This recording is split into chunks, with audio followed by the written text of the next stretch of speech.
I would like to welcome our first speaker to the stage, Jishnu, who will talk about wide field mode imaging using EDA2 and a LOFAR Onsala station. So, good luck.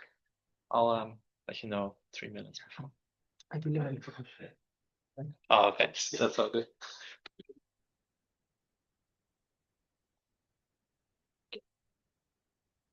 So good afternoon, all.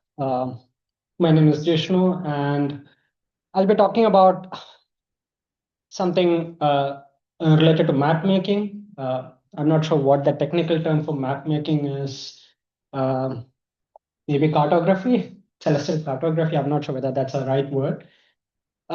So even though the templates, what you would be seeing here are Cyro templates, most of this work was carried out when I was at Curtin. So I would like to mention that before I start. So I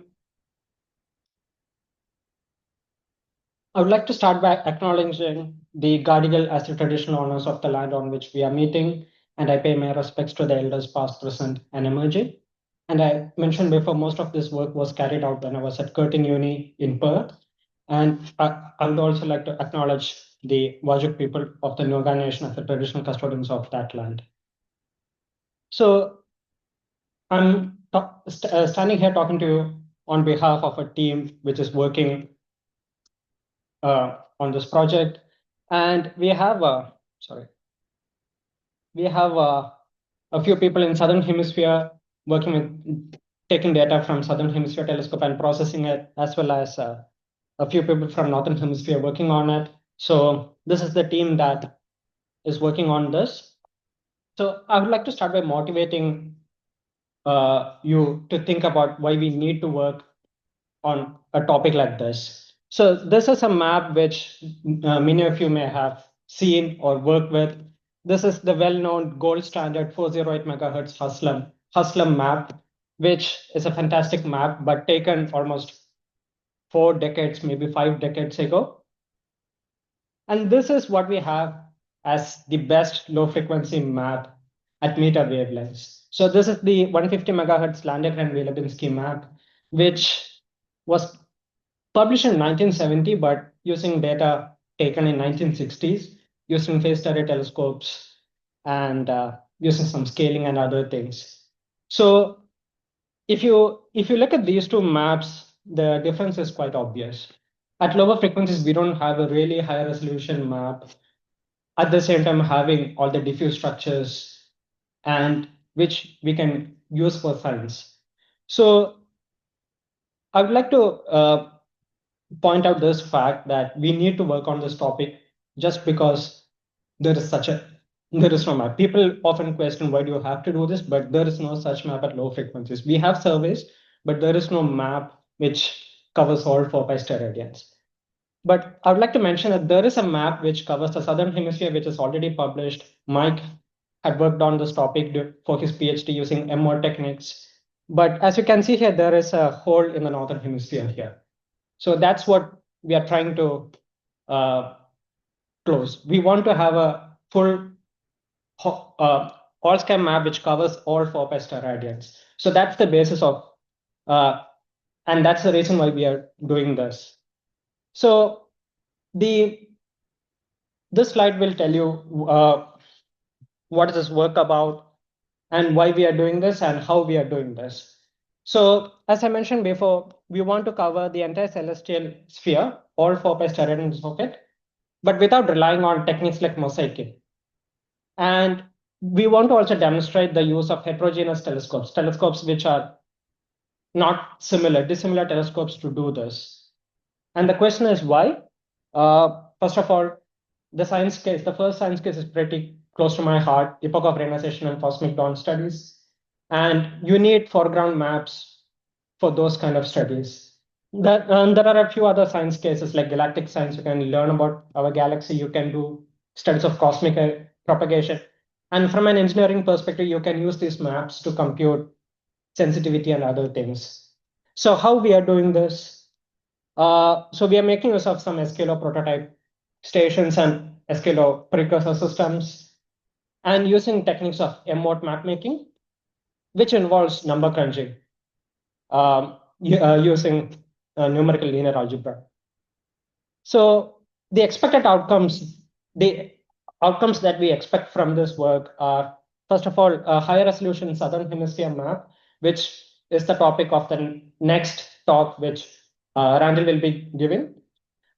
A medium resolution map covering the entire celestial sphere. For this, we'll be combining a telescope in the Southern Hemisphere and the Northern Hemisphere.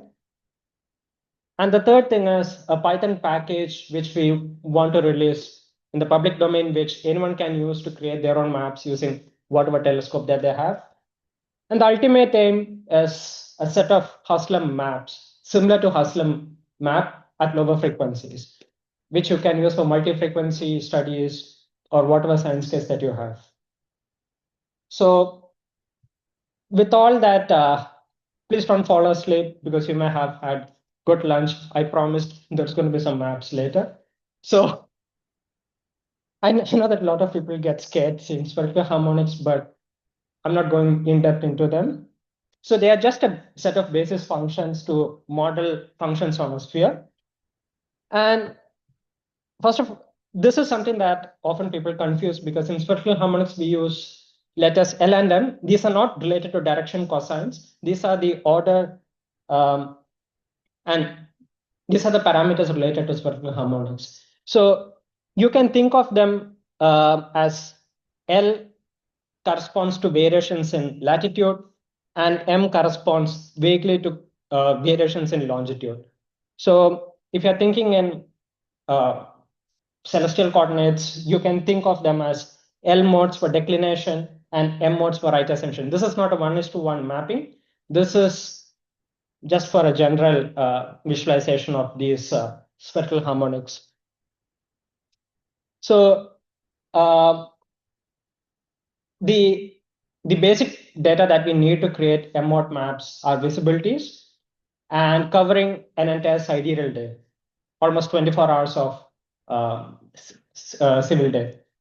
So what we get from them are these visibilities, which we take for a transform along the time axis, the local sidereal time axis, which will give us a set of M modes.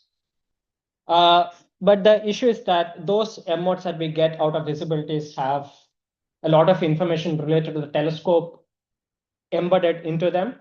And they are also averaged over the L modes if you look at the equations. So what we have to do is invert this huge set of equations to get the L and M coefficients of the sky back. So, and therein lies the biggest issue of this kind of technique, that it's an ill-posed problem and you need to invert an ill-posed set of equations to retrieve the sky coefficients. There are techniques to retrieve the sky coefficients. I'm not getting into the details of them. Mike has done a lot of work on it as well for his PhD. So there are a set of good references that you can look at how we can do this. It's an ongoing problem to get the best way to get all these coefficients back. So this is a sample of, so these are visibilities for some baseline over time, and you can see all the fringes there. And if you take a Fourier transform, you can see that they are limited to a certain M, which is limited by the longest baseline that you have, or the length of baseline that you have here. And this is what you get after Fourier transforming all the visibilities. You will get them for each baseline. You stack them, and then you do the linear algebra technique to get the sky coefficients back. So the instruments that we are using this for this work are the Engineering Development Array 2, which is a Southern Hemisphere instrument located at Inyarimanha, Ilgari Bundara, which is an escape low prototype station. And we are so for this specific talk, it will be based on data taken at around 159 megahertz with about 1 megahertz of resolution. The Northern Hemisphere instrument is probably a bit more interesting for some of you here. It's a LOFAR international station located at the Onsala Space Observatory. We make use of the HBA tile there. It has 96 tiles, but we are not making use of the beamform mode. So out of the 16 antennas in each tile in an HBA, we turn off 15 antennas and retain one antenna. So that will give us 2 pi steradian coverage over the sky, almost 2 pi steradian coverage. But one issue, as you can see here, is that it's a very regular array, and that can create issues. So what we do is we turn on one antenna, which is selected randomly from each tile, which will give us a somewhat a quasi-random distribution. But again, we are sampling from a very regular pattern. So that will leave some effects behind. And again, we are collecting data at around 159 megahertz. So this is the pipeline block diagram, a very simplified version of it. So what we do is we have visibilities from these two telescopes, and we stack them to form a large matrix. And what we have here are the information about the antenna layout for the two telescopes. And we create what are called beam fringe maps, which are the equations. I'm not going into details, but these are part of the equation that we have to solve. And what we do is a large inversion problem per M mode, which will give us the coefficients for the sky.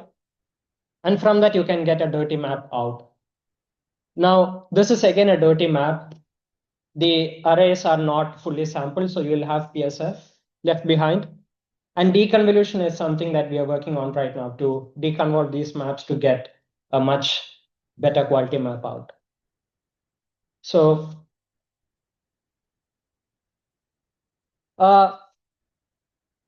as with any other project, you have a set of challenges and troublemakers when you are trying to do something new. So the biggest challenge for us is calibrating two instruments which are in two different hemispheres. There is not much sky that is common to these two instruments. So cross-calibrating these two instruments is somewhat of a challenge. Then the telescope configurations are different. Even though UDA2 and LOFAR HBA have common heritage, the telescope configuration itself is different. And data quality, sensitivity, there are a few such issues. And there are a few troublemakers as well. The quiet sun, which is a very strong source.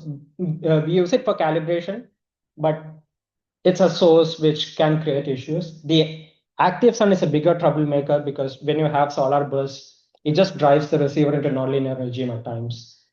And then you have RFI. That's a well-known problem. And here is an interesting thing that happens with the LOFAR HBA data. What you see here is thickness is scintillating. And scintillating sources are a big issue with M-mode mapmaking because you rely on the sky being stationary for this mapmaking work. But we can get rid of most of these effects. So this is a preliminary all-sky map that we have made with these two telescopes. So we have managed to remove sources such as Cas A and Cygnus A, which would otherwise just dominate the map because Cas A is such a strong source. Sun was somewhere here, but we have managed to remove sun as well. So we use sun for calibrating EDA, but we also remove it. As long as sun is not super active, we can remove it to a large extent. And you can see the favorite source of Southern Hemisphere radio astronomers, Sene, which is getting slightly resolved in this. So I would like to conclude with giving a few ideas for future. So first of all, we would like to get all this data published, all the maps published, as well as the pipeline published. So that's what we are working on at the moment. But it's also possible to do this with other telescopes like SKLO core, even though SK may not be giving visibilities. I would like to encourage people to think about whether we can actually make use of SKLO for these kind of works, especially combining SKLO core with LOFAR core or LOFAR superturf can be a very interesting work. Or even a cluster of SKLO stations with something like ARTFARC in the Northern Hemisphere to get maps at cosmic dawn frequencies. So this is a summary of, so we have demonstrated the feasibility of combining instruments to generate at least a preliminary all-sky map at low frequencies. And watch out for a package release sometime in the next few months, maybe a year, we don't know. As with software projects, it can take quite some time. And I would like to stop here with more ideas for you to think about whether it's worth pursuing this with more and more telescopes. And thank you.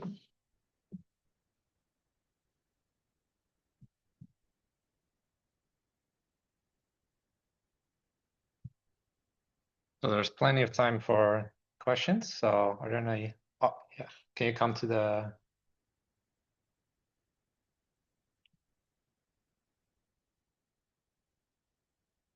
It's been a great talk.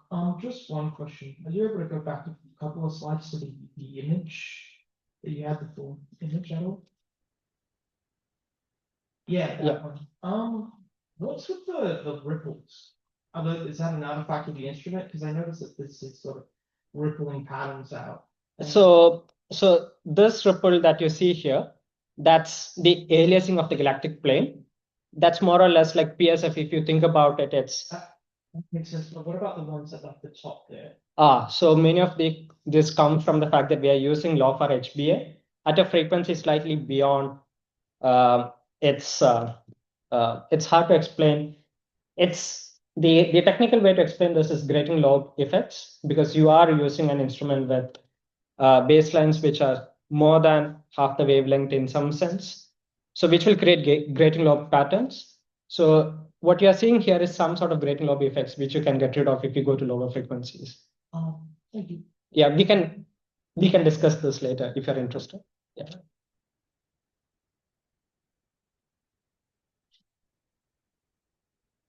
I had a couple of questions. Why do you actually have to use two different telescopes?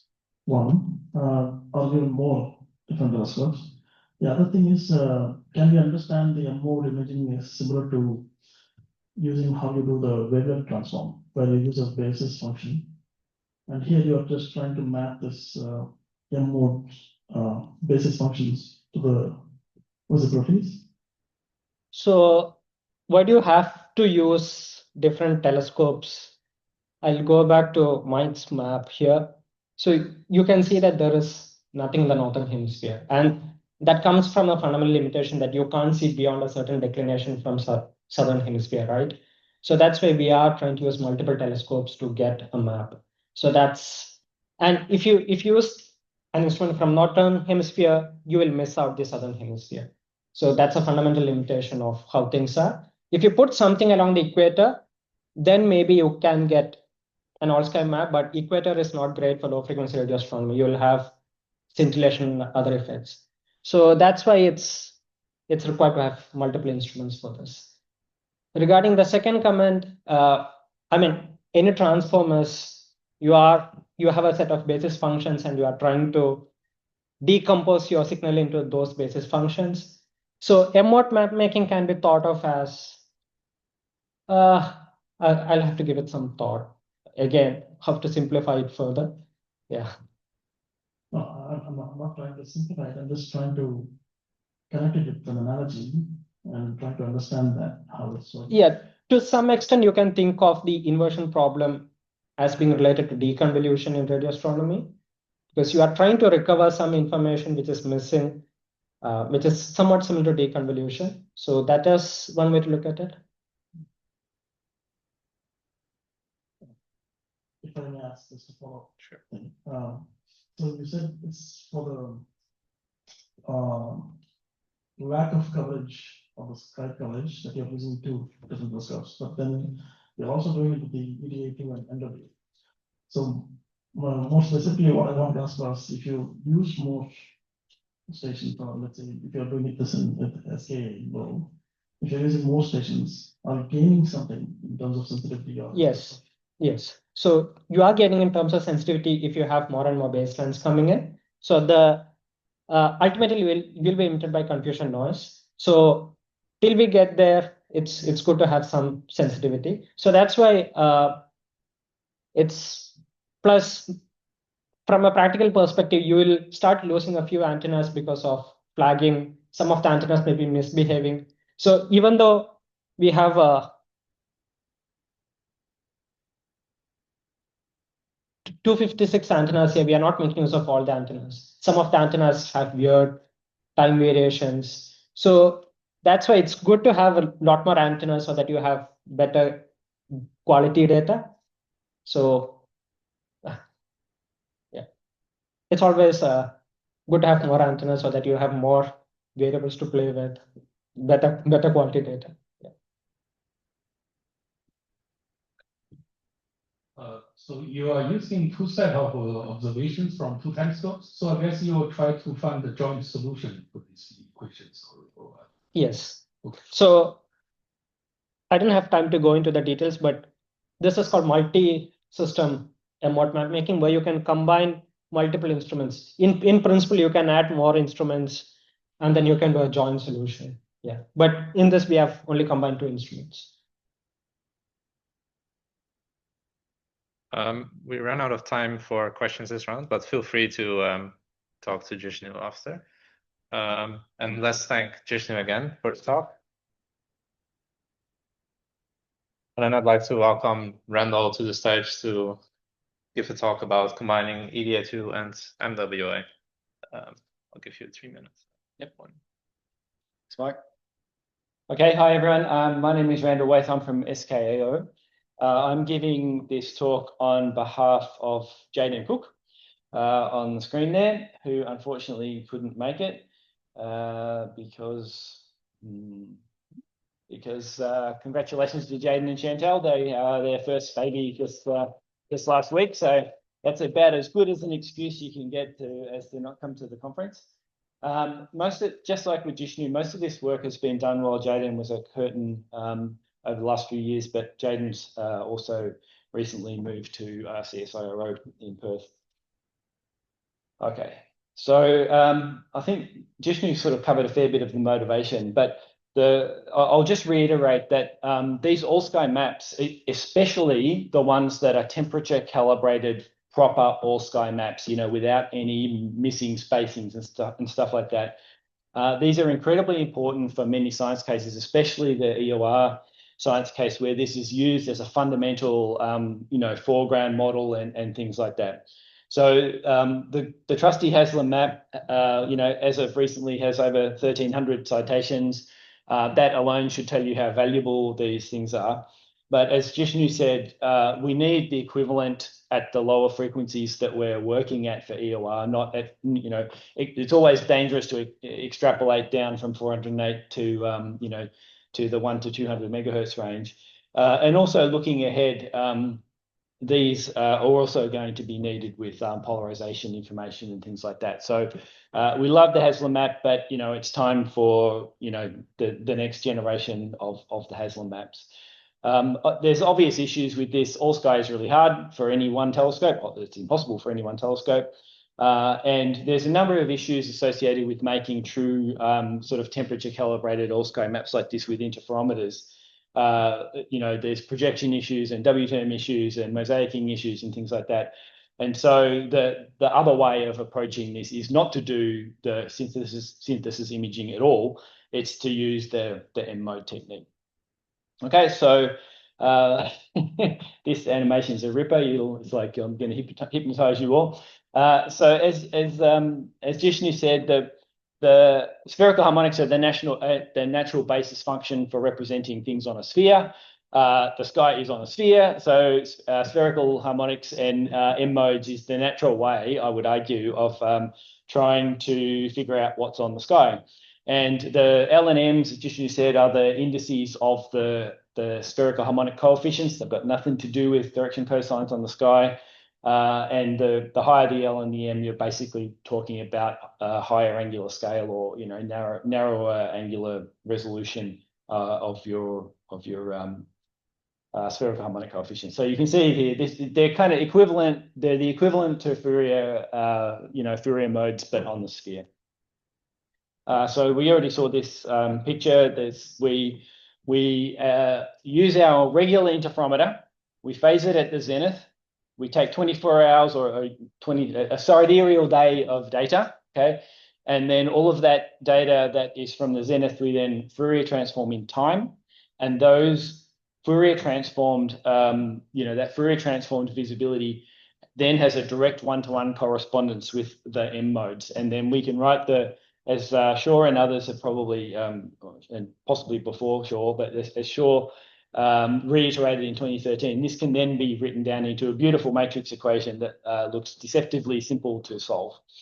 So as you'll see in this talk, the devil's in the details, and Jishnu talked about this a little bit, but in principle, it's great. There's this beautiful linear equation. You can bring all of the tools of linear algebra and matrix conversion and thing to solve it, but it's still kind of tricky. Okay, so I think I sort of talked about this already. What are the advantages of this? The main advantage is that we're not doing synthesis imaging anymore, right? There's no map making, there's no deconvolution in image space or anything like that. It's a direct and natural basis function for representing the signal on the sky. So you get away from all of the problems associated with that. And technically as well, you actually recover some more very, very large scale information that you would lose if you did a mosaicing technique. So hopefully we've sold you on the pros.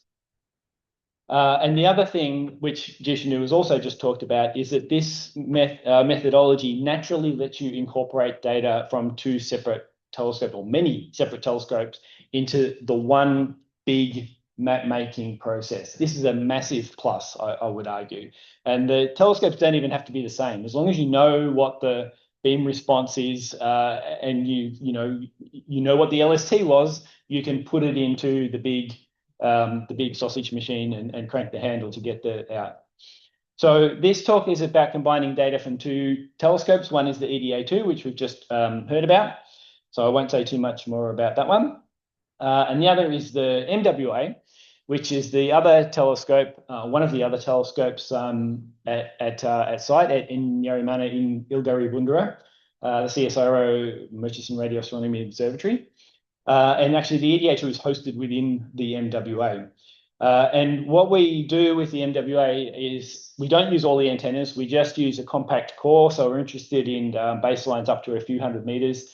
And again, like what Jishnu mentioned with the Onslow station, even though the tiles have 4x4 dipoles, we turn all but one off. Okay, so what we want is, like with the EDA, we want a single element that sees the entire sky, and we get the whole sky as part of our visibility products.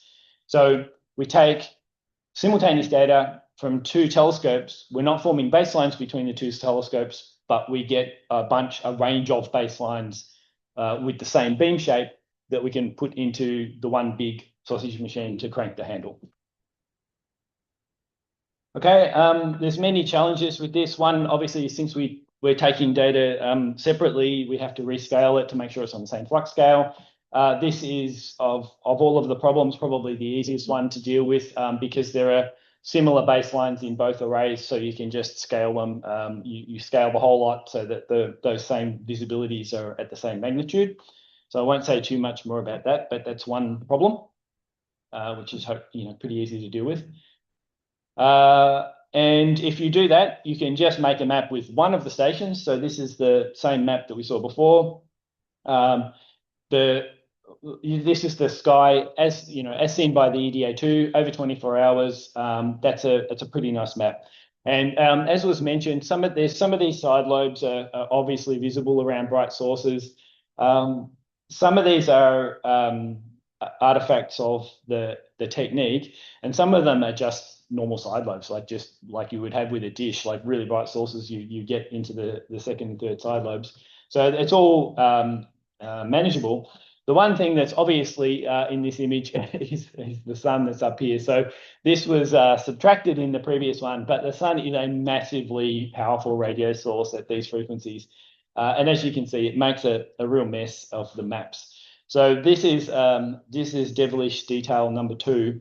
And the previous way that we solved this, and Mike solved this during his PhD, was to actually just take 2 data sets separated by 6 months and then do a mosaic of them so you can just sort of ignore the sun during that time.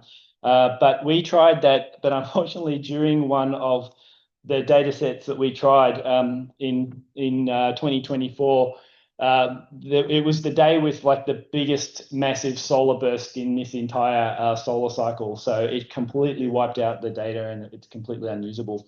So that means we have to try to use the one data set, subtract the sun out of that one data set, and then go forward with that. So a few of these slides, actually what Jaden has been toiling away at really impressively over the last quite a while, 6 months or so, is how exactly to remove this very, very bright sun from this data set without destroying the rest of it. So I'll just sort of briefly go over this because it's pretty detailed, but there's 2 things that are going on. One is that the sun's moving around a little bit. You know, it's not always where the catalog says it is. It has bright hotspots on it. The hotspots change in flux density. So it's moving around at a sub-pixel level, but when it's so bright, that makes a difference when you're trying to remove it. So the first step is to chop the data up, you know, with the sun into the finest time resolution, and for every time spot, recenter where you think the sun is. So that's what this slide is about, to try to, you know, I guess it's effectively like a peeling type operation, resolve for the sun. And then for each one of those time steps, you then need to measure the flux density of it and try and remove it. So this is what the actual data look like for the non-solar burst day. This was just normal active sun as opposed to ridiculously active sun. And yeah, this is what the data set looked like. So every one of these time steps we need to model and subtract out from the data, obviously for all of the baselines.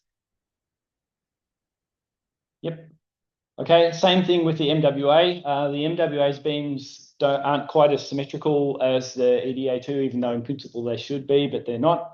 So the top shows the MWA data, and the bottom is the sun subtracted data, which looks really, really nice. Actually, it's he's done a really nice job.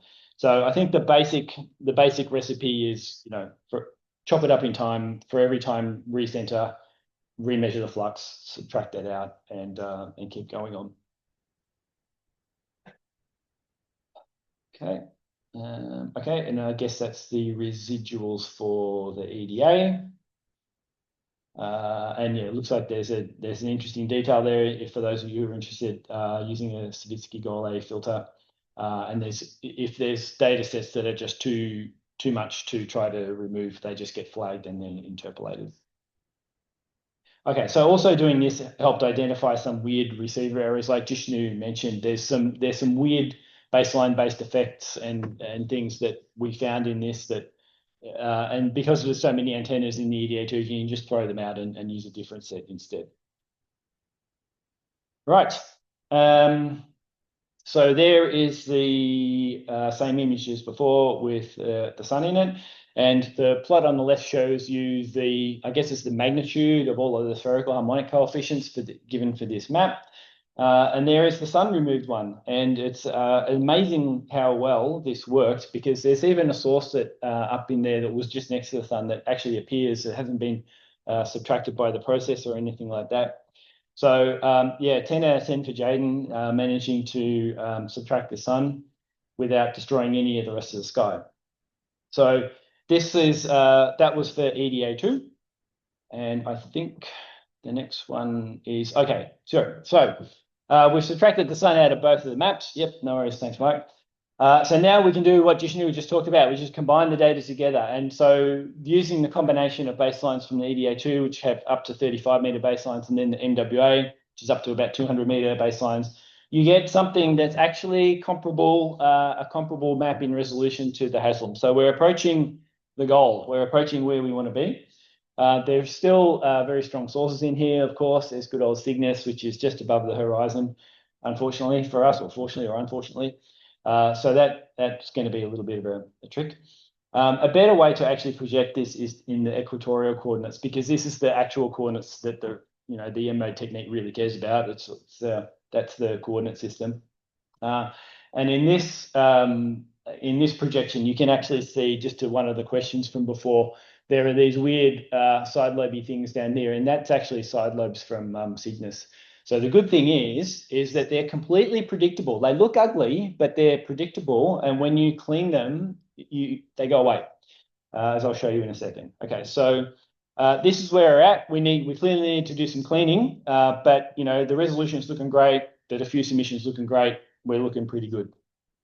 So the last step with all of this is cleaning, and there's details again in this. This technique has a declination dependent PSF. It's very strange, but you can still do the same basic idea. You can find peaks, you can remove them. So Jaden's been working on the Cotton Schwab clean. And this is what the cleaned EDA2 map looks like, which I think looks absolutely fantastic. So this is completely awesome. Unfortunately, I'm going to leave you on a cliffhanger because he hasn't managed yet to get the cleaning for the combined map working properly. So it's going to look fantastic, but I don't have it to show you yet. But you can see where it's heading and how, what this is going to look like when the full resolution's in there. It really looks fantastic. Right. So on behalf of Jaden, he's demonstrated this multi-telescope M-mode imaging, making really, really nice pipelines. As it says here, this actually also with work by Jishnu. It's quite quick. It's actually quite quick to do this, which is really, really good. So the combined map is quite fast to make for the Stokes sky. And as he says there, he's working on the cleaning, and it's worked really well for the EDA2, but still there's still some details to work out with the combined map, but really looking forward to that combined EDA2 and WA2 map, and then combining it with the Onsala map, and then we'll rule the world. Thanks, everyone. Yep.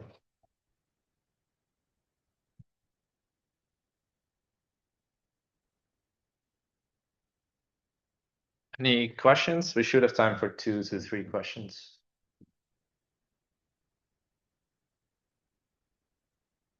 In case it's a race. Thanks for having a really great talk.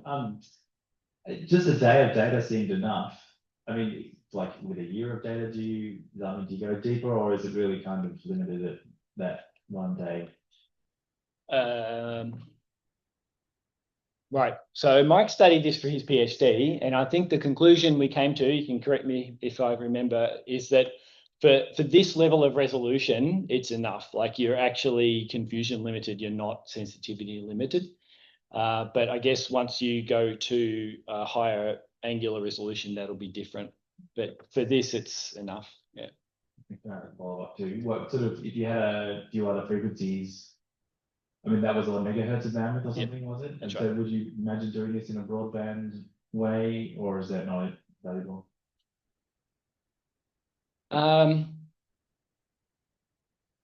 We haven't really considered it, I don't think. I mean, given that it's a confusion limited map, with 1 megahertz, there's not really much point.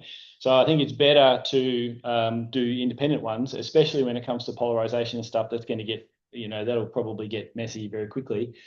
So yeah, there's no real benefit, I think, using any kind of frequency synthesis at this point. Yeah. So actually, it's a good bridge to my question, which was about polarization. Actually, anticipating that it was quite complicated. Actually, I guess if nothing else, because of direction-dependent ionosphere ferry rotation, must be very complicated. But I wanted to ask you, I mean, if you've got any remarks about how you think you'll tackle the polarization problem, that'd be interesting to hear. But the more straightforward question maybe is just to clarify. So these are Stokes I visibilities that you've worked with throughout. Is that right? Yeah, it's combined XX plus YY, so it's essentially Stokes I. Yeah. Yeah. So do you have any words about the prospects of doing the polarimetry of that? I'm not really the right person. I mean, Jishnu can chime in if he likes. Yeah, it's harder. Well, or Mike actually even want to comment on this, because you're no longer. I think the the short summary is you're no longer dealing with a scalar quantity on the sky. And so you need to introduce some other, what are they called? Like there's a tentacle-like quantity to represent the sky. So I think the maths still looks neat and tidy, you know, but the details again get tricky. Yep. Yeah. The basis function slightly changes, so the equation becomes a bit more complicated, but the principle remains the same as long as you can keep it scalar. So could you go back to the page with the map that you constructed? So, yeah. Which one? So the earlier one, the 31. 31. Yeah. Yep, this one? So, yes. So, you see very clearly the fringes from the I guess the Cygnus A or Cas A, Cygnus. but then near the galactic center, shouldn't we also expect some kind of these? But I don't really see any, so I was wondering what's happening there. Yeah, they are there. It's maybe this is just the wrong, you know, the wrong color stretch, but they're definitely there. So all of the strong point sources in the image do need to be dealt with cleaning. So the center of Cine, center of the galaxy, you know, basically the A-team sources, and yeah, the A-team sources are the ones we'll start with. Yeah, but for the galactic center, then it's harder than the point source because you have a continuous band of the thing, which is harder to clean using this algorithm. Yep. Yes, it is. Yeah, so that's part of, I guess that's part of one of the reasons maybe why Jaden's having a bit more trouble. You know, all of the usual problems associated with cleaning diffuse sources come in. It's the same, especially in image space. It's the same issues as with synthesis imaging. So yeah, you're right. But we're working on it. Yeah. Yeah, we run out of time for more questions, but let's thank Randall again, and then I want to introduce the next speaker, Danny Price, who's going to talk about direct to UPix imaging. Give you a few minutes. Sure. Thanks. Okay, good afternoon, everyone. Just to start here in Sydney, we're on Gadigal land, but the telescopes that I'll be mentioning today are on Wadri Yamaji land at Ulyari Ilgari Wundara, the CSIRO's Murchison Radio Observatory. I'd just like to acknowledge elders past and present and pay respect to any First Nations people who may be here. I'd also like to start by giving some context that this is not a talk about the SKA, despite the slide deck. It's about a new imaging approach that I've been working on in my personal research time. Earlier in the week, we heard from Lewis Ball, and if you do have any questions, you're very welcome to come up and chat with me over the break about science operations and the deployment of modes and things. I'd be very happy to chat. But here I have used some of the SKA prototype stations just for illustrative purposes. The actual modes that we will be offering will differ, but just to show that the technique is applicable to other all-sky instruments, and it's really the technique that I'm focusing on. To give you some motivation, where I think this technique could fit in is when you're looking to find rare and slowish kind of transient events. And so the kind of science you might want to do is a long period transients, LPTs, which is a kind of new and upcoming field. You might want to do pulsar folding searches or look at like space weather, interplanetary scintillation. And so by rare, I just mean that we want to search across the full sky, and this is at low frequencies. And by slowish, I mean we want to make a time series for each pointing direction you're looking at in RA and DEC across several hours. Now, one of the bad things about living on Earth is that we're on a rock and we're hurtling through space and we're spinning around. And that makes it difficult if you're looking for slow transients because the thing you're looking at keeps on moving. It's like trying to put a nappy on a toddler, and it just makes it difficult. And so, you know, if your pixel's moving, then as you go to the next pixel, you go through kind of the pixel goes up and down, and you get these periodic things if you try and make a light curve. And so it's a bit frustrating. These data are from when I was working on the LWA back in 2015. And the optical counterpart that you would have seen is on the right. When the sun's up, the optical wasn't on.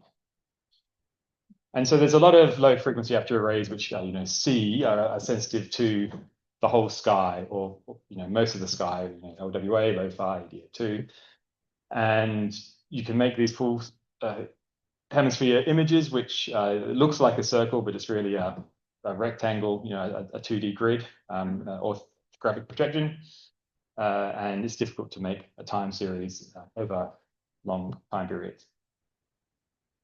Now, the last two talks have used these Mulvi projections, which normally use Hillpix maps under the hood, and I'll just go, shifting gears a little bit of a primer on Hillpix.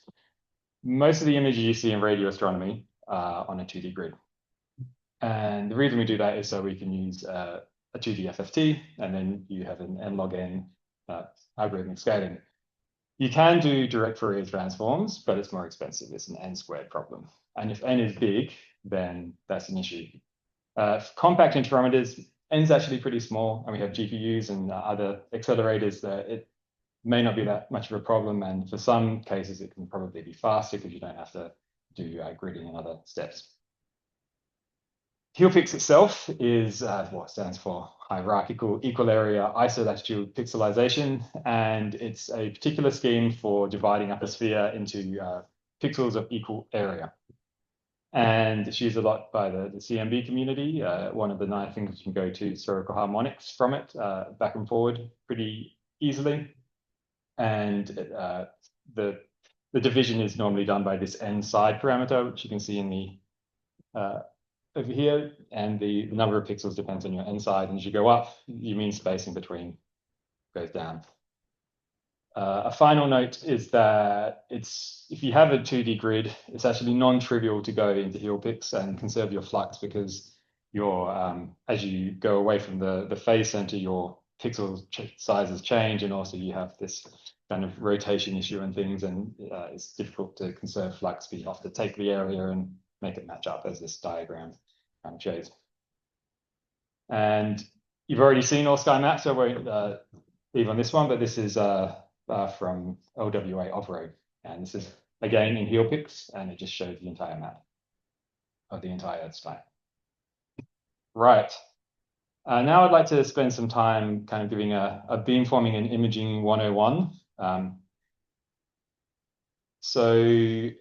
I, for a interferometry school, put together a Google Colab document that you can run in your browser. If you're trying to access it on conference Wi-Fi, it'll probably take a long time to load, but it's something that you can look at afterwards. So I'll just leave this up here, and it goes through a lot more of the stuff that I won't be able to get into today, but it goes through on all the things you might need to know to make images from this very particular view that I'll be giving, which is kind of a tensor-based view. To start off with, beamforming, essentially you can write it like this, where you say that you have a voltage beam, which is taken by the voltages from all of your different antennas in your array, and you add them up. And you can write that as a matrix operation where you have a weight vector and voltages. Now, if you are actually interested in, polarimetry, like a Stokes I product or a square law detected beam, you can actually do this from a visibility matrix, which is what you normally use in interferometry, in an interferometer. And this kind of just shows that. So I'm calling this capital B a power beam, but you have this outer product and the time average brackets, and the weights, if they're over a short time, don't change. So you can take them out of the bracket, and then you get this outer product of voltages, which gives you a visibility matrix. And it's basically saying if you have a visibility matrix, you can choose some weights and form as many beams as you like from the visibilities. And this is often known as post-correlation beamforming. So the way that most interferometric imaging is done, the standard bread and butter, is you multiply your antenna together, you cross-correlate, you do some time averaging, and then when you go to actually make your image, you grid it, you apply some weights, you do a 2D FFT, and you get out a image, or a grid of power beams, I'm calling it here. when you're normally doing beam forming, if you're trying to go into a power beam, you sum your voltages up and then you square them and you time average, and that also gives you pixels. The post-correlation beamforming approach is that you multiply antennas, blah, blah. So these are all kind of trying to be color-coded to keep the things similar. You sum up your visibilities and then you get power beams. And then there's also an approach which we heard about in the J10 session, the EPIC or MOF direct imager or radio camera approach, where you actually do your gridding on your voltages, so then you can do a 2D FFT and then square it and time average to get your power out. And I saw some of these, you can just move these boxes around a little bit. And a united picture that I like, that I think gives some insight, is this. So there's multiple different paths, all roads lead to Rome, which is images on the right there. And I think traditionally, if you're coming from let's say the pulsar community, where most of the pulsar searches were done with single dishes. They got used to the more beamforming approach and starting with voltages. And so this kind of big picture wasn't always seen. And so I personally think this is a useful thing for everybody to understand. Just to summarize, there's two paths to getting power beams, and that power beam and an image pixel are identical. And so far, I've shown you some diagrams that may not have convinced you. I'll show you some math now, which may just confuse you instead. I'd like to start by introducing tensor notation. If you've done general relativity and have post-traumatic stress, don't worry, I'm not going to talk about manifolds. You don't have to understand contravariance and that kind of thing. Just think of these as NumPy arrays. Any n-dimensional array, MATLAB array, NumPy array is, for these intents and purposes, a tensor. So we have visibilities, we have some weights, and we have an image. And here, the last two talks said these are not direction cosines. In this one, they could be direction cosines. So apologies for the reuse of the two letters there. Really, we need more than 26. Just to reiterate that if you're familiar with NumPy arrays, they are basically tensors. You have a 1D array, 2D array, 3D array, and 4D, which you can't draw very easily, but just think of them as tensors.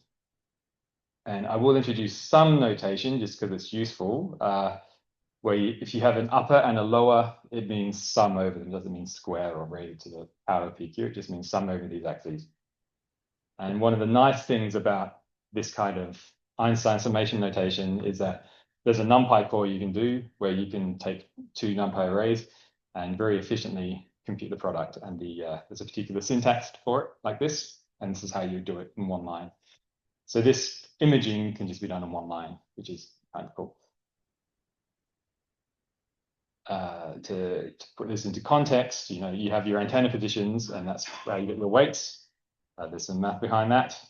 You have your correlation matrix, and you take those together, work it into an imaging equation, which is take your weights and your voltages and time them together, and you'll get an image out.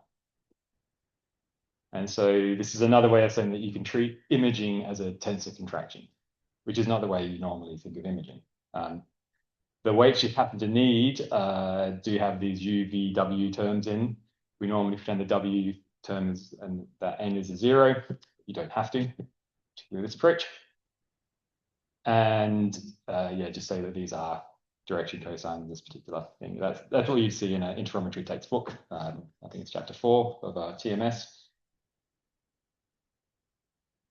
But I'll just flick between the two here. So here I've got this capital W with a P and a Q. Here I've got lowercase w's. And to say that the order of your tensor contraction matters in terms of the number of operations you need and the amount of memory. And that when I'm actually applying this, I'm applying it in this particular form, where you have two, they're more like a weights vector working on a visibility matrix. And it's just to say that the contraction order matters. Now you can get a bit more, this is a simplified version. You can get a bit more, technical into it. One thing you might want to do is if you want to have a per baseline weight, just going back to this again, you can't have a per baseline weight on this because it doesn't have a P and a Q. It's a per antenna weight, which means you have less flexibility. But you can just do a per baseline weight first. And then you essentially have per baseline weights, and then you have these, which are your pointing weights, pointing vectors. And so this means, for example, you can zero out your visibilities. Oh, yeah. You can also do all of your imaging in one line. I've just added S and V for polarization and nu for frequency. And so you could theoretically try and do this as one call. And yeah, so kind of the summary here is that there's a particular way you can do it. It's mathematically equivalent to standard imaging.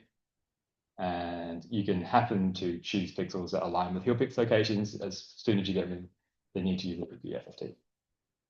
They give them examples, and this is using one of the prototype stations, AAVS3, which is detailed in this paper. And with the SKA low, we have been taking with a small kind of pocket correlator where you can take 1 megahertz, just a small chunk of the band, and correlate that and use that for calibration. And so using that, if you try this approach just on that data, it takes about 1.7 seconds to make a big image. And if you take lots of images, you can combine them together and make a map like this. This is in temperature units because it includes the autocorrelations. It's not as nice as the M-mode image, but it's pretty easy to make. And when I ported it to GPUs, it got down to about 60 milliseconds to make an image like this. If you try scaling it, I did run out of memory, but I didn't make any attempt to pass this threshold. I could have just stopped doing all the stokes. I did 4 polarizations, and then I'm sure I could have gone higher. But it's not going to scale forever. And indeed, spherical harmonics, have issues. You have very long baselines as well. Just to say, all I did for my GPU code was instead of using NumPy, I imported CuPy and changed a few things. And it really was that simple, and I got a 30 times speed up. I'm sure you could do better, but it was really just a demonstration. And now just to show you what it looks like over 24 hours, this was some AVS3 data, a time lapse where we just kept on taking data every 2 seconds. And then I just made an image. You can see the color scale kind of changed a bit. I haven't tried calibrating this very well, but you can see as instead of seeing the sky move, you're seeing the horizon appear to move. And this is in galactic coordinates of the galaxies in the middle there. And also for RFI characterization, we deliberately looked at a band where we knew that there was some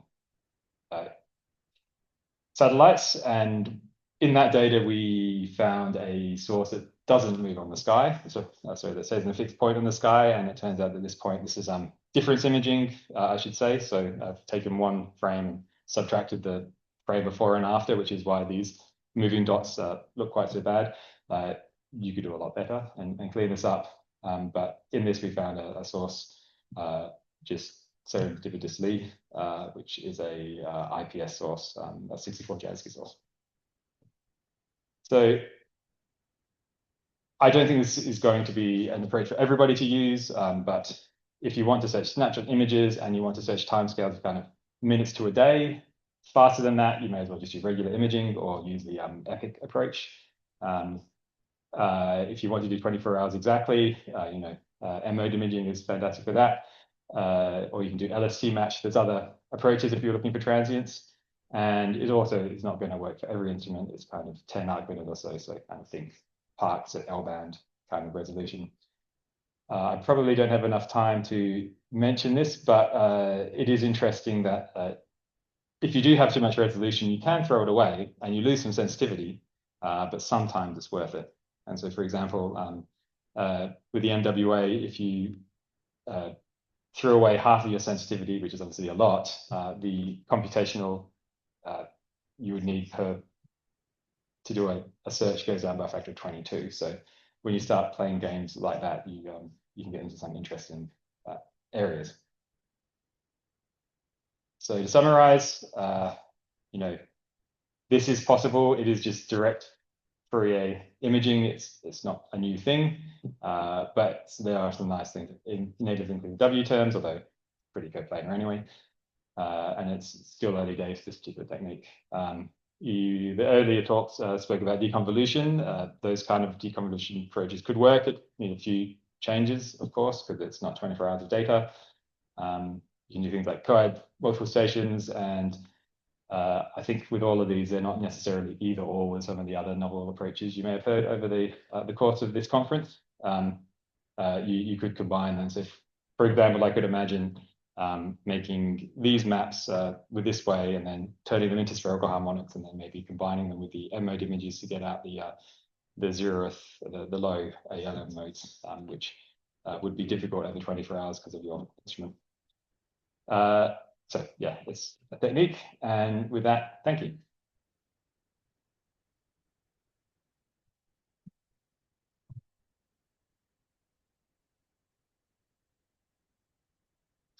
We ran a little bit over, but we should have time for one question if anyone has a question.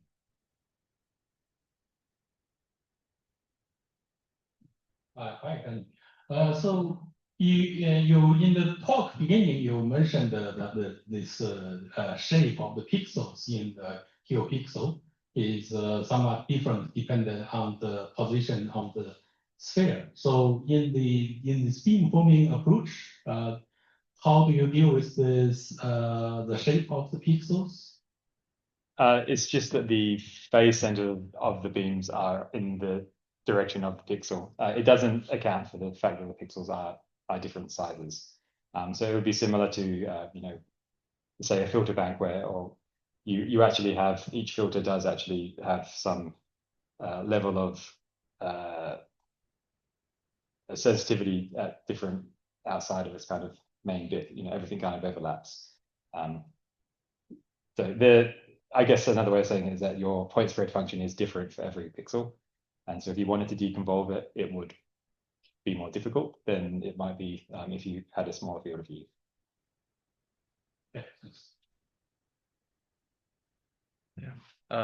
Yeah, let's thank Danny again. And then I'd like to welcome the next speaker, Rashmi, who's going to talk about UGM-RT in the gamma 23 field.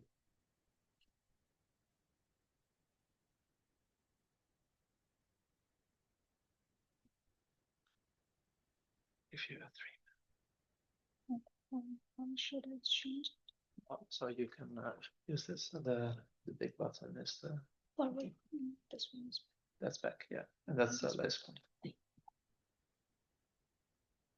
Good afternoon, everyone. I am Rashmi Sagar from IIT Indore, and this work has been done under supervision of Abhirup Datta and in collaboration with Ashila Majumdar.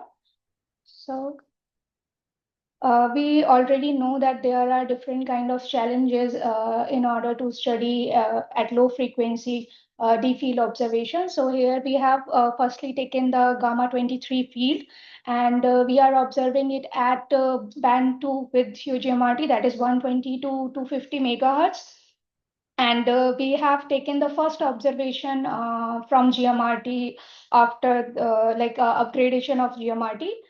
With the wideband, and so we already know that there are different kind of challenges in order to do the continuum imaging, which is RFI based and ionosphere.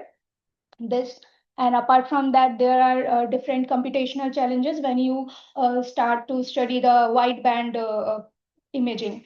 And apart from that, it could be like different UV coverage in order to understand. I have this picture. So in legacy GMRT, it is GSB data where the spectral resolution was limited. But after the upgradation, you can clearly see it is about the expanded GMRT, but it is similar like upgraded GMRT. So you can clearly see that the UV coverage have a better filling in comparison of the legacy GMRT. And apart from that, if your observation time is less, then also your UV coverage could be affected, and then your final image could be less improved or with the resolution and with the clear point sources, which we want to do study in order to do the continuum imaging. So what are the motivation? We want to improve the techniques in our for the calibration, whether apart from the traditional calibration technique, which is only correcting for the gain corrections. Apart from we are including here the ionospheric delay corrections for the first time. And we are also want to study source population, and we have studied for the source count, just to see like at a higher redshift how the population is varying at this redshift. So there are different kind of radio interferometers which has already studied southern hemisphere sky. That is ASCAP Australia, which has already published the survey of EMU and RACS. And apart from that, GLEAM survey from MWA, and Attica Australia also have this GLASS survey. And UGMRT from the legacy survey, we have TGSS, which also study the gamma 23 field. But these are the survey, and not like this particular study, which I'm going to show is like D field an observation only for gamma 23 field. So these are the survey which I told of about previously, the MWA with the GLEAM survey, and UGMRT with the TGSS survey, and ASCAP with EMU and RACS. So this is the observational data. The total observation time was 9 hours, and the on-source time was 5 hours 47 minutes here in this observation, which is before the RFI flagging. And apart from that, you can see this is just an example for the RFI in the band 2 when you take the observation, is just for example here. And apart from that, it could be like mutual coupling or cable connections, which could, but why are we following UGMRT still? So we have improved the sensitivity. As you can see in this plot, the purple points are for UGMRT, which has already been improved again with the EGMRT, which we are not following here. We are just following the UGMRT. So you can focus on the purple points, and you can see that we are here with the band 2 sensitivity, this near the LOFAR. Yeah, so here we have used the direction dependent calibration using SPAM pipeline, which is like have two stages. Firstly, it did the traditional calibration, which is correction for gain solutions. And apart from that, in the second step, it follows for the ionospheric delay corrections.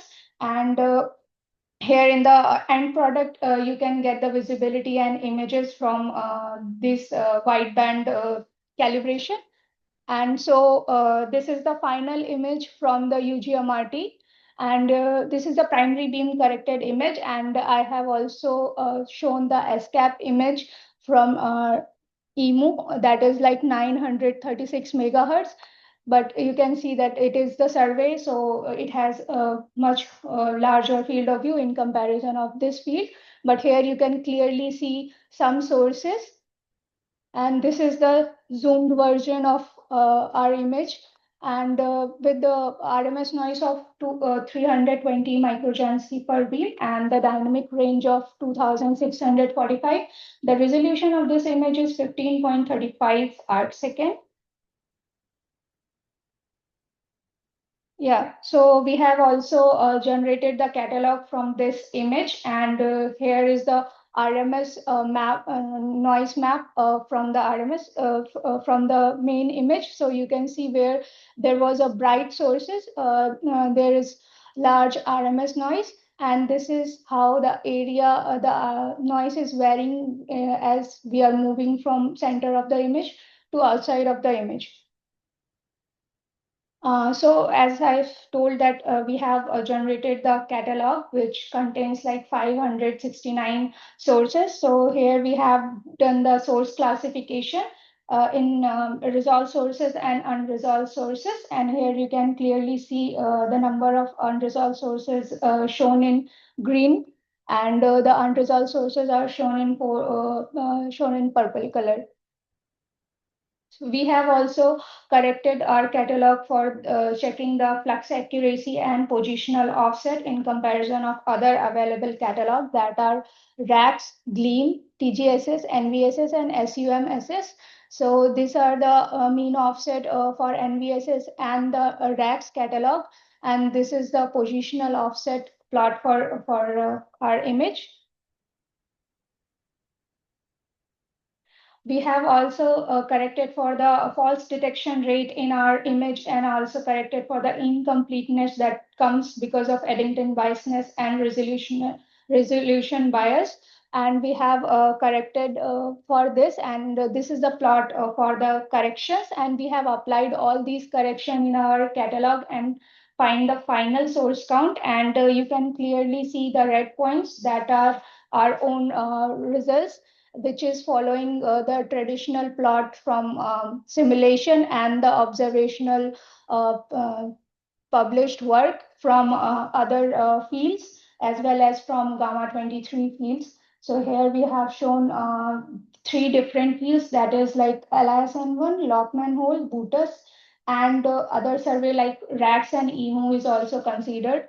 Apart from that, we have also followed Bonaldi 2019 simulated data. So these are the recent result from this. And apart from that, we are also looking forward with a different frequency, that is band 3, 300 to 500 megahertz data to do the additional work with this gamma 23, and we are also looking forward for other proposals for gamma 23 with UGMRT. This is just one first observation from gamma 23.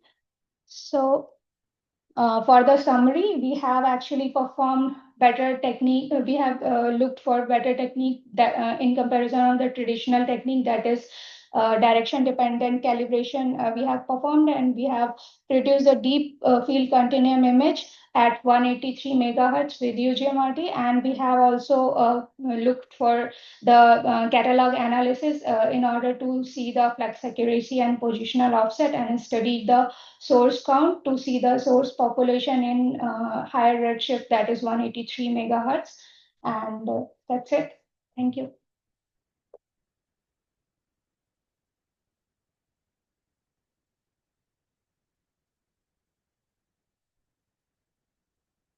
Plenty of time for questions. So any questions? In your map, what's the field of view of your continuum map, and how many train centers did you use? Right. Thank you. So this is a single field actually, not multiple phase center. In comparison of band 3, we have multiple phase center. Here we are just using one pointing, that is at 30 minus 34 or 33. Okay, thank you. Yeah.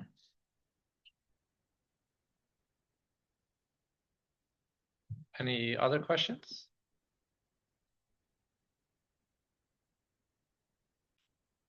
If not, let's thank Rashmi again. And then I'd like to welcome Arpa and Paul to the stage for Young Scientist Talks, first ever detection of a linear polarized radio relic down to 550 megahertz. So this is next slide, let's point it back. I'll give you a 3-minute warning.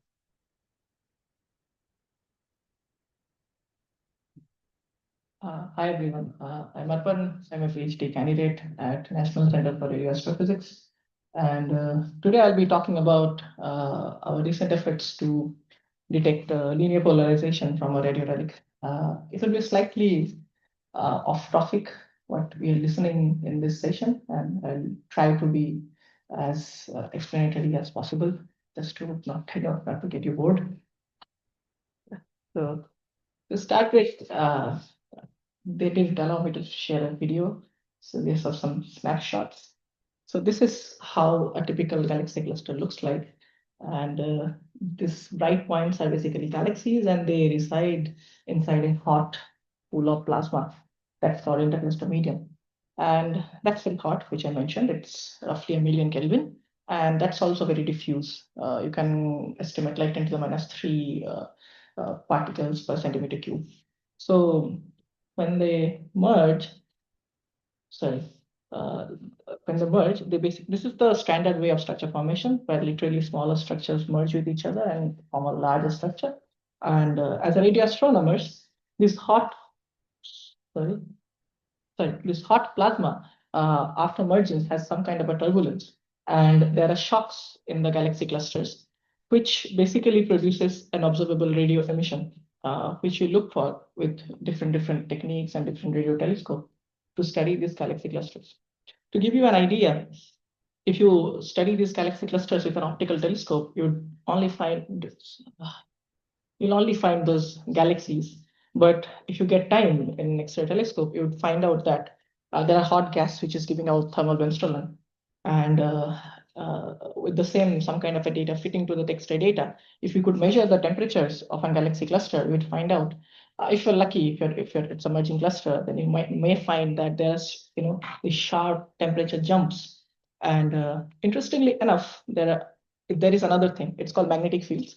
And as a radio astronomers, we are only interested in these magnetic fields and the shocks, the turbulence, and this ionized gas which is there.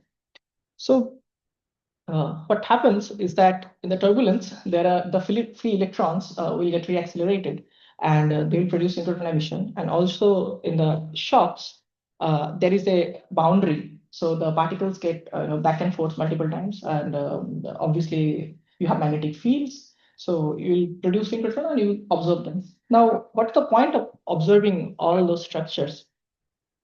So the synchrotron emission, which is related to the shocks, is called radio relics, and this is a very good probe of studying the cosmic magnetism, because you would understand these are literally the largest gravitationally bound structure, and if you could study the magnetic properties in those systems, you could ideally constrain how the magnetic fields actually have evolved through the cosmic time, and actually can constrain plasma physics or fluid dynamics in a very extreme environment.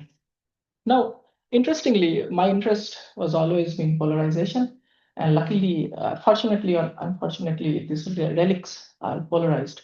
So if you study them at gigahertz frequencies, you might see that they are 20 to 30% linearly polarized. What's more interesting about them is that if you observe a radio relic, they are typically 1.5 megaparsec or 2 megaparsec of size, and you'll find out the magnetic fields. So electric fields are plotted here. If you just rotate them by 90 degrees, we get the electromagnetic fields. The magnetic fields are perfectly aligned with the emission, and that's very hard to reproduce even very idealistic simulations. We're still struggling to find that. And those whole 1.5 megaparsec emission is linearly polarized. Now, by studying the polarization, if you get the rotation measure map or the distribution of rotation measure, you can get an idea that what is the distribution of magnetic fields. What's much more interesting is that if you change the frequency, the distribution of the magnetic fields will actually tell you how your polarization fraction would go up or go down.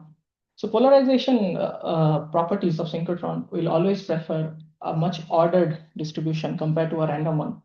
So if you go to a lower frequency and if you're seeing the polarization fraction is going down, that means that your plasma or the material which is emitting the radiation is basically turbulent. But if you're seeing nothing, no changes are happening, that means it's less turbulent or quiescent. So that's a very simple principle that we are trying to operate on. Now, there was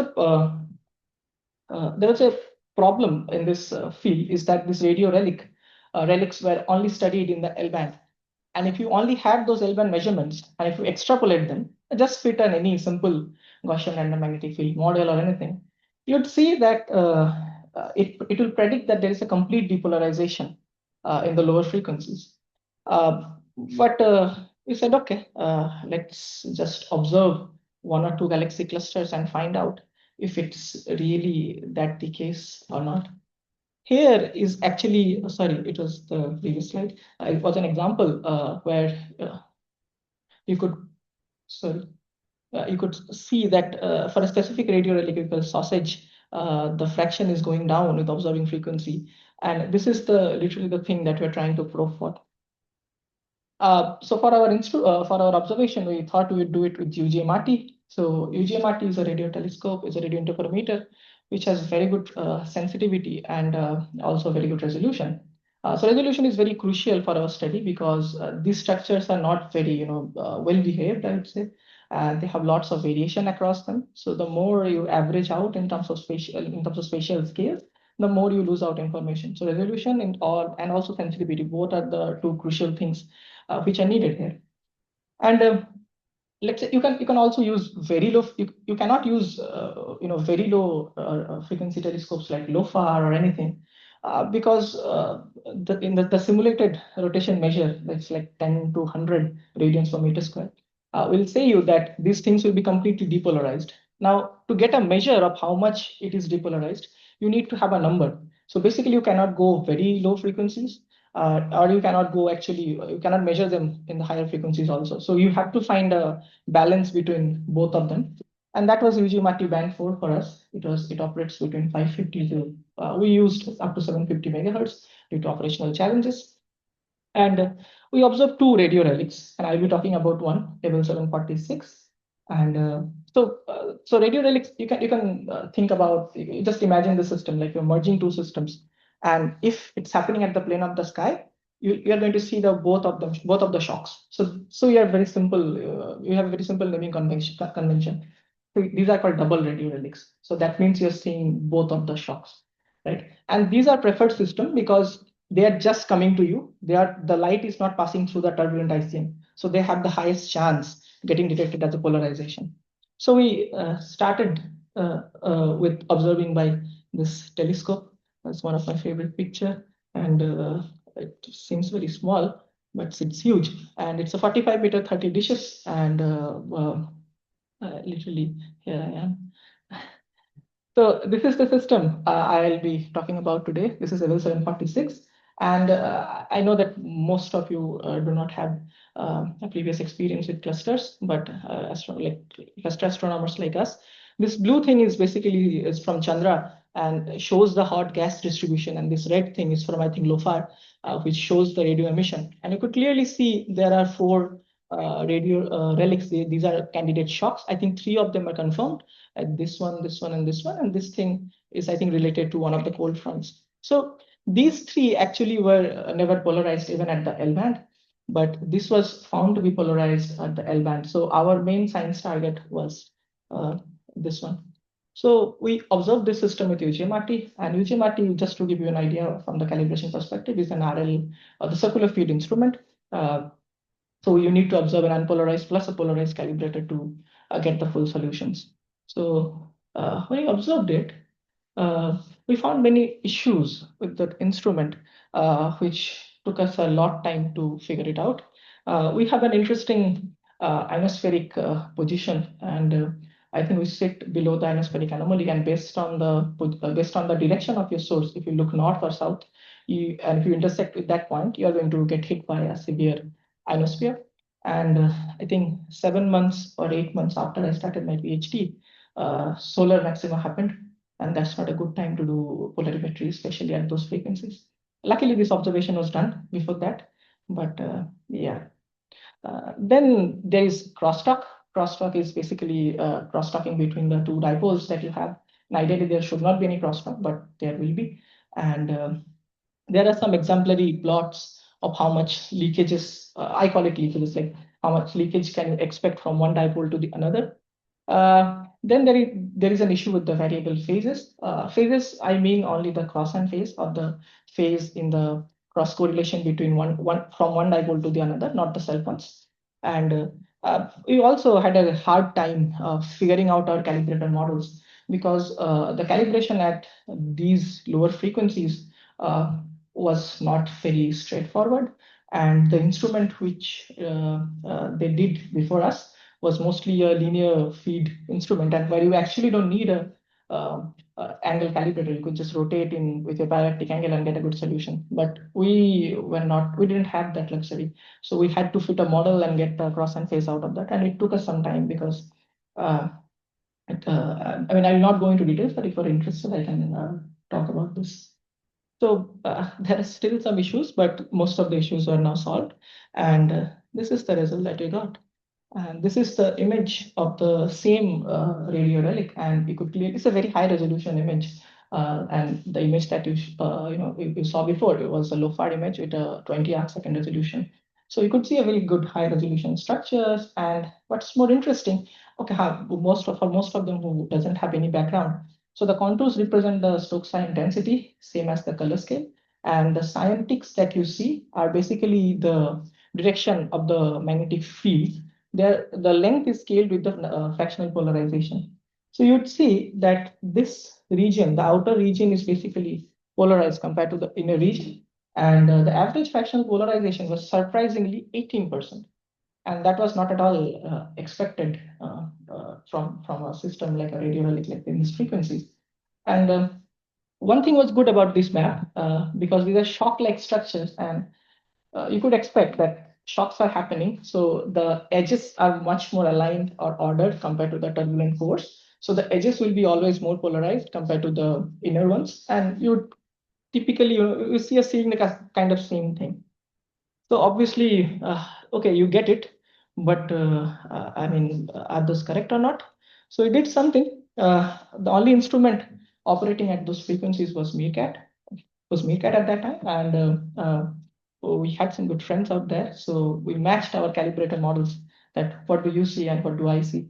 And the red lines actually represent the Meerkat view of 3C286. I think Ben Hugo and Prashant Jagannathan for the models. And this is our measurement in the blue from UGMRT. And you could see that they nicely match with each other. Also, these are extended sources. So your primary beam, if there are good sufficient number of off-axis terms, they can contribute to some amount of leakages. So we also have done holography for UGMRT band 4. And it turned out that the off-axis contribution for GMRT at this location, for this observation, was below 1%. So we are good to go.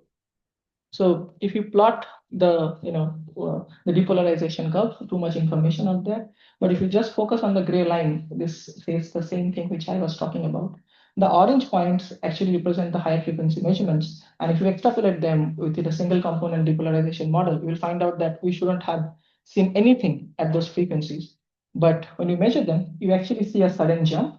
You just focus on the blue points at some frequencies, and then there's a nice looking decrease. And it turned out that we are not the first one to see all those sudden jumps or anything. People have seen this thing.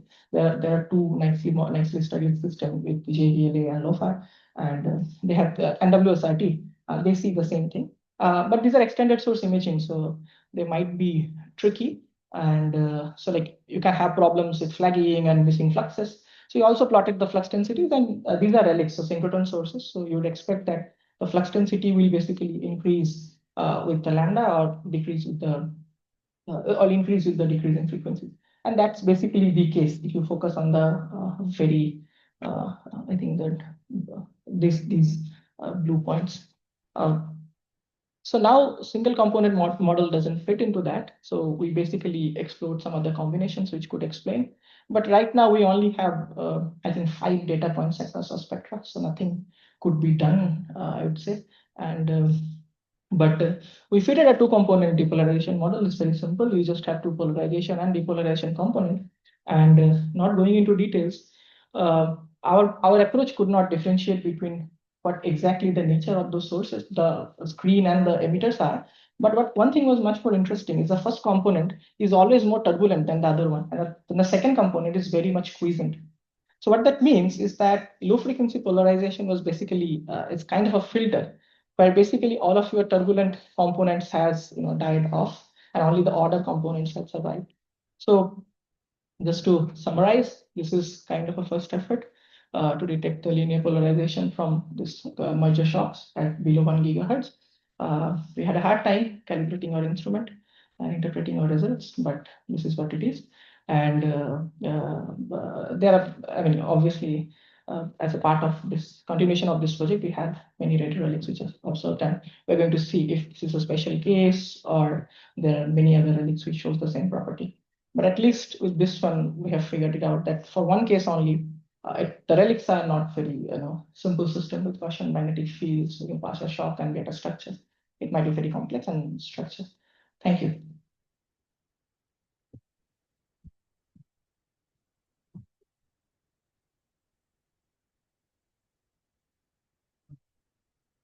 Are there any questions?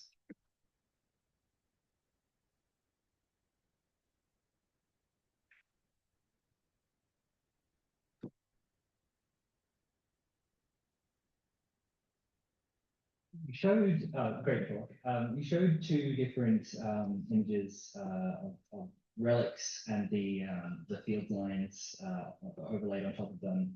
One of them with the sausage with the field lines were perpendicular to the shock, and another, Abel had the field lines parallel to the shock.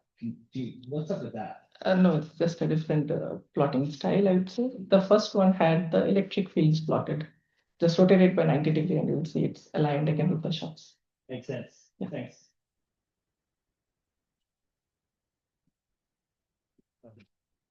Any other questions? I do have a quick one for you. You said you had like a list of issues in order to like calibrate the system. Of all those issues, which was for you like the most persistent one or the trickiest one? The trickiest one was to solve the phases. So like I mentioned that this is a circular field instrument where you don't have the luxury to rotate our feed with the parallel to kind of get a solution. So we had to rely on an external calibrator model, which was first of all not available in our frequencies, which we had to figure out, which you had to collaborate with other telescopes like Meerkat, which has an XY feed, so you could rotate that and get the models out, and you'd assume that it might work the same, or you can just match with your model what you are getting and what they are getting. So we did that, and I would say that problem was the most challenging. Just to have we got the amplitude quite right, but we are struggling to get the phases right for a long time. Yeah. Any last questions? If not, let's thank the speaker again, and then we'll are good on time for the coffee break. So yeah, feel free to give up coffee, cookies, and then the last Whitefield session will resume in 38 minutes.